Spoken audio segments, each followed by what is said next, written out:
दूसरा जो टॉपिक है आज का वह है the first world war and the Russian empires. तो फर्स्ट वर्ल्ड वॉर जैसा जानते हैं हम लोग कि 1914 में शुरू हुआ। इसमें टू ग्रुप्स ऑफ नेशंस के कंट्री जो है सो लड़े, जिसमें एक ग्रुप को एलाइड पावर के नाम से जानते हैं और दूसरे ग्रुप को जो है सो एक्सिस पावर के नाम से जानते हैं।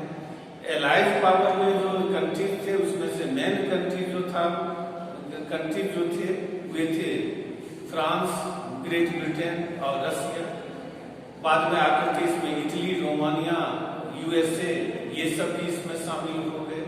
और एक्सिस पावर में जो मेन कंट्रीज थे उसमें जर्मनी था, ऑटोमन एम्पायर जिसको आजकल टर्की के नाम से जानते हैं वह, और एक हैम्सबर्ग एम्पायर जिसको ऑस्ट्रिया हंगेरियन एम्पायर कहा जाता था वो था। आजकल ऑस्ट्रिया और हंगरी दो अलग अलग कंट्रीज हैं। उस समय ये एक विशाल एम्पायर यूरोप का होता था जो यूरोप के सेंट्रल पार्ट में पड़ता था। ये तीन जो कंट्रीज थे, जर्मनी, ऑस्ट्रिया हंगरी एम्पायर जिसको हैम्सबर्ग एम्पायर कहते हैं, और टर्की अभी का जिसको ऑटोमन एम्पायर उस समय कहा जाता था। ये दो ग्रुप्स थे, एलाइड पावर और एक्सिस पावर का। इन्हीं दोनों के बीच यह लड़ाई हुई। जब ये दोनों ग्रुप्स में जो कंट्रीज शामिल थे यूरोप के, उनके दुनिया भर में जो है सो कॉलोनीज थी, उनका एम्पायर दुनिया भर में फैला हुआ था।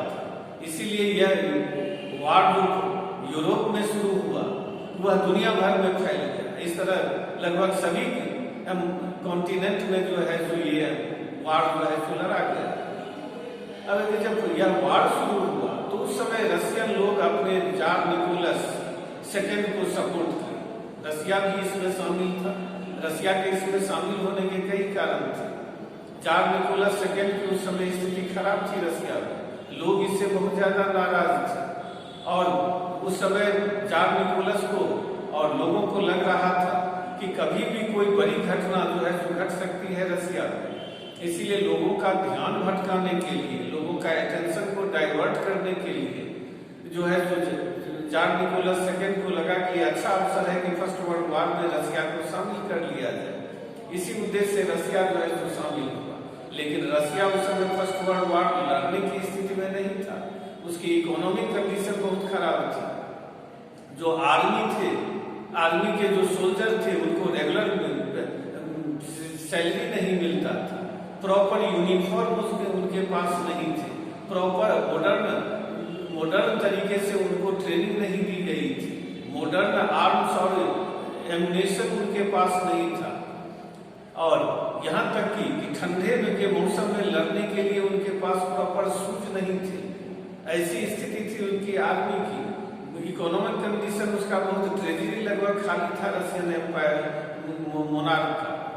तो रशिया लड़ने की स्थिति में नहीं था, लेकिन अपनी सुरक्षा के लिए लोगों का ध्यान भटकाने के लिए tsar Nicholas second first world war में शामिल हुआ, रशिया को शामिल कराया। लेकिन यह वार उसके लिए बहुत ही नुकसानदायक सिद्ध हुआ। कुछ फ्रांस, ऑस्ट्रिया, जर्मनी इस सब के इलाके में रशियन सोल्जर बुरी तरह हारे। कुछ ही महीनों के भीतर लगभग 70 लाख जो है सो रशियन लोग मारे गए फर्स्ट वर्ल्ड वॉर में। रशियन आर्मी हारते हुए और भागते हुए, रिट्रीटिंग जो रशियन जो सोल्जर्स थे, भागते हुए हार करके भागते हुए रशियन सोल्जर को जर्मन सोल्जर से पीछा कर रहे थे। और रास्ते में, रशिया के भीतर रास्ते में जो खेतों में फसलें लगी हुई थी किसानों की, गांव में जो घर थे, ये रशियन सोल्जर उन सबको खेतों में फसलों को जला देते थे। जो घर द्वार गांव के थे उनको तोड़ देते थे। उद्देश्य यही था इनका कि पीछे से जो दुश्मन सैनिक, एनिमी सोल्जर उनका पीछा कर रहे हैं, उनको रास्ते में खाने के लिए कुछ नहीं मिले, ठंडे के मौसम में रहने के लिए घर नहीं मिले, भूख और ठंड से दुश्मन के सैनिक मर जाए। लेकिन ये दुश्मन के सैनिक तो नहीं मरे, लेकिन रशिया के 30 लाख लोग जो है सो बेघरबार हो गए, होमलेस हो गए। उनको जो है सो रिफ्यूजी कैंप रिफ्यूजी कैंप में रहना पड़ा, वो शरणार्थी बन गए, रिफ्यूजी बन गए, ओपन स्काई के नीचे उनको जो है तो रहना पड़ा उस ठंडा के मौसम में। और ये सारी अपनी परेशानी के लिए रशियन जार को रिस्पॉन्सिबल मानती थी। तो एक इम्पैक्ट यह पड़ा, रशिया ये फर्स्ट वर्ल्ड वार दो फ्रंट पर लड़ा जा रहा था, एक ईस्टर्न फ्रंट पर और एक वेस्टर्न फ्रंट पर। ईस्टर्न फ्रंट वह था जो रशिया और जर्मनी के बीच का जो बाउंड्री था वो कहलाता था ईस्टर्न फ्रंट, और जो फ्रांस और जर्मनी के बीच का जो बॉर्डर था उसको वेस्टर्न फ्रंट कहा जाता था।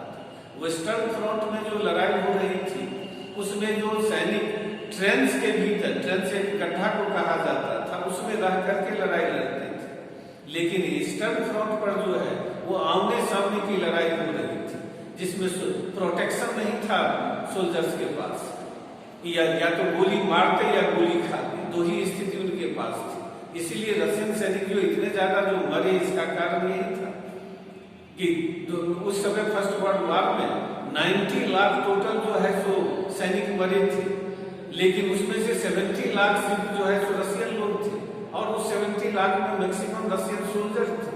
इसी से पता चलता है कि रशिया किस बुरी तरह से हारा था।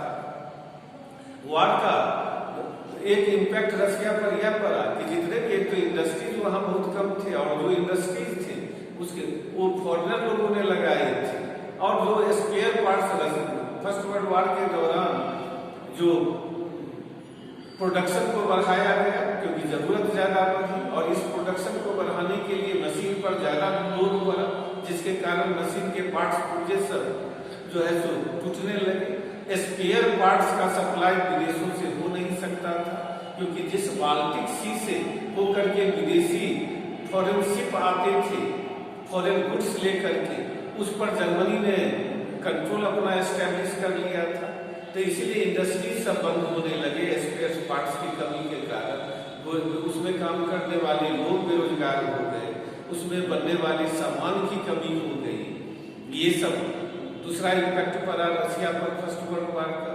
तीसरा जो इम्पैक्ट पड़ा कि जितने भी रेलवे ट्रैक सब थे वो सब टूटने लगे, क्योंकि फर्स्ट वर्ल्ड वार में इसी रेलवे के थ्रू ही सोल्जर को एक जगह से दूसरे जगह भेजने या माल की गुड्स की जो है सो धुलाई, ये सब ज्यादा होने के कारण ये जो है सो क्रैक करने लगे, ये सब टूटने लगे। जितने भी एबल्ड बॉडीज यानी हट्ठे कट्ठे जो जवान थे उन सबको जो है सो सोल्जर बना करके लड़ने के लिए भेज दिया गया। तो इसके कारण इसका परिणाम यह हुआ कि जो काम करने वाले फैक्ट्री में वर्कशॉप में जो मजदूर थे उसकी कमी हुई।